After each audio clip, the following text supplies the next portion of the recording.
Não, Mônica! Mônica, obrigado. Então, o mundo, a realidade é grande, é grande disputa de narrativas, não há fatos, ou a realidade é uma perspectiva ideológica. Mônica, legal você perguntar isso, me permite explicar uma coisa, sabe? Uma das coisas que mais me deixa indignado é a galera usar a palavra narrativa com sentido errado. Especialmente na CPI da Covid, isso se vulgarizou, se popularizou de um jeito, né?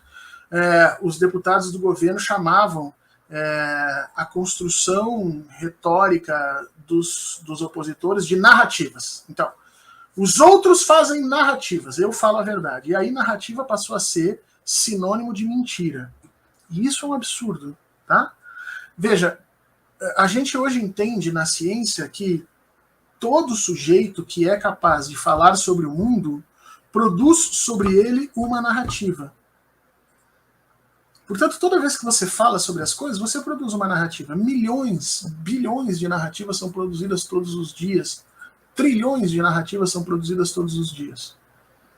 E nenhuma delas tem, em princípio, precedência sobre a outra. Nenhuma delas é tida como verdade em direção à outra. Porque se você assim imaginar, então nós não estamos vivendo uma democracia, estamos vivendo em algum tipo de ditadura. Então a narrativa do Silas Malafaia é verdade. Por quê? Porque ele é o Silas Malafaia. Ou eu vou usar a narrativa da NASA. Não, por quê? Porque é a NASA. Ou eu vou usar a do Biden, porque é o Biden. Ou então eu vou usar a do Putin. Ou eu vou usar a da mulher negra da periferia, porque supostamente ela sempre fala a verdade. Veja, em nenhum local da sociedade há uma prevalência no sentido de verdade de qualquer uma das narrativas produzidas.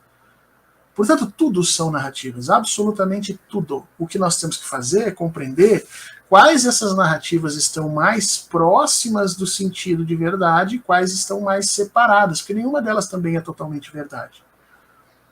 E nós temos que conseguir fazer essa dosagem. Como é que a gente sempre fez isso? Desse mecanismo que eu comentei com vocês. Primeiro escolhendo as pessoas de quem eu quero ouvir. Então as pessoas vão escolher o padre, porque supostamente o padre, né, era um homem bom, criado no catolicismo, tinha estudado.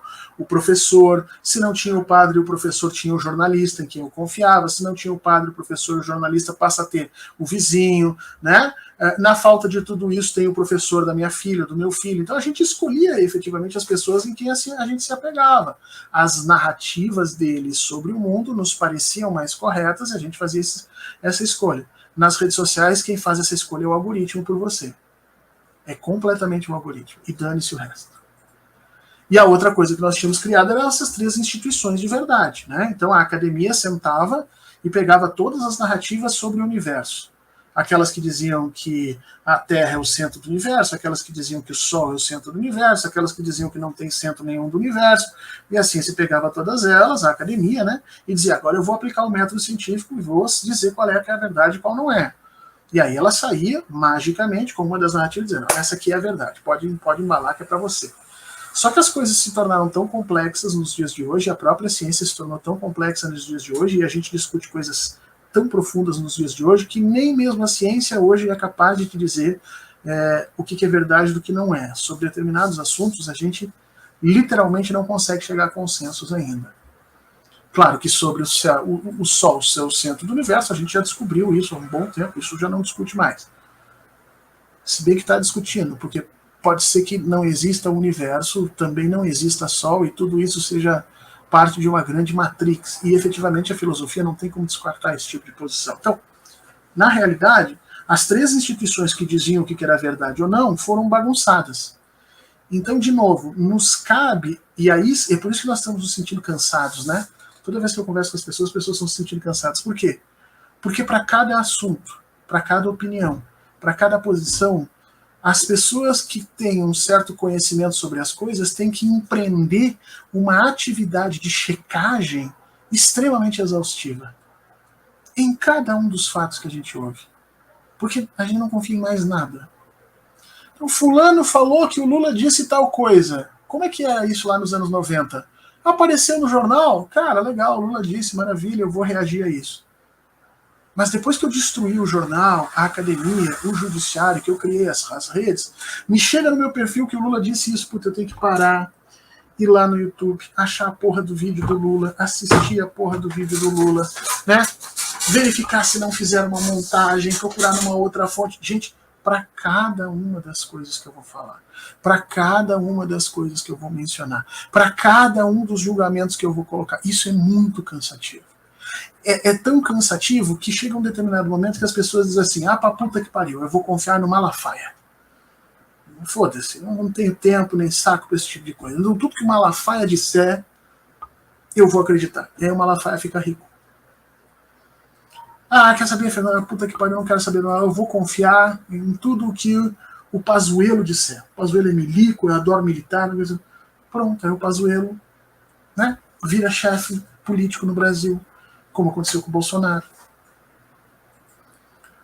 Literalmente pelo nosso cansaço e pela falta de ferramentas da gente diferenciar o que é verdade do que não é. E isso se tornou muito mais fácil em países como o Brasil do que na Europa, porque nós já tínhamos um lastro educacional insuficiente. Nós nunca trabalhamos a nossa educação com o sentido científico de crítica e perscrutação da realidade. A gente sempre entendeu a educação brasileira como conteudista.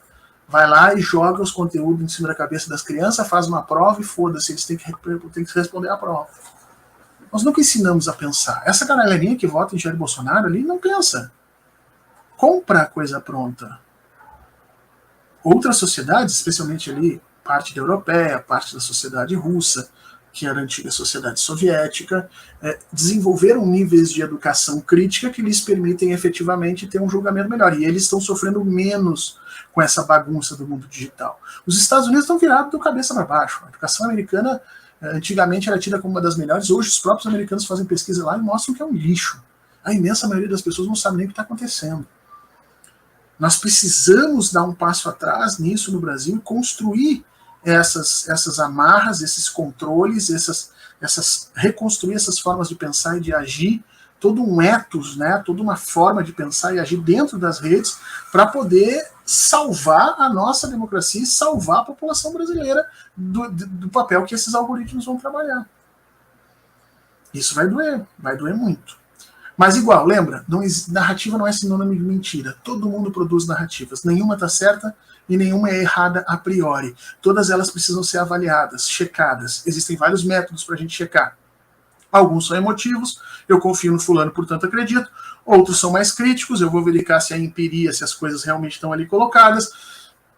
Outros são de testes e contratestes, enfim. Mas a imensa maioria das pessoas, por não ter tempo e preparação para fazer essa checagem, acaba trabalhando tudo na emoção. E aí o WhatsApp passa a ser a fonte da verdade. Ou o WhatsApp, ou o meu pastor, ou o jornalista que me diz sempre as verdades, e por aí a gente vai conhecendo o mundo pela mão dos outros, como a gente fazia lá na antiguidade, onde a gente conhecia o mundo, as pessoas conheciam o mundo pela mão e pela indicação dos sacerdotes e dos reis. Nós voltamos àquele tempo, infelizmente.